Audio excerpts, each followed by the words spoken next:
How to add blur effect in Capcut. Open the Capcut and import file for editing. Go to Video Effects and apply blur effect on whole video.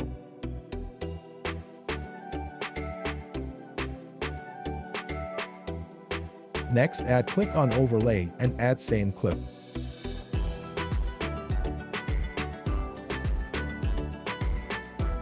Adjust overlay on screen.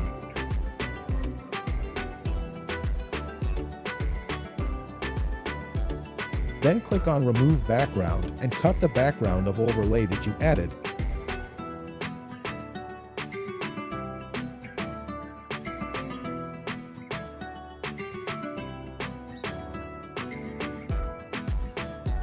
Your video is ready to play. That's how you can add blur effect in Capcut.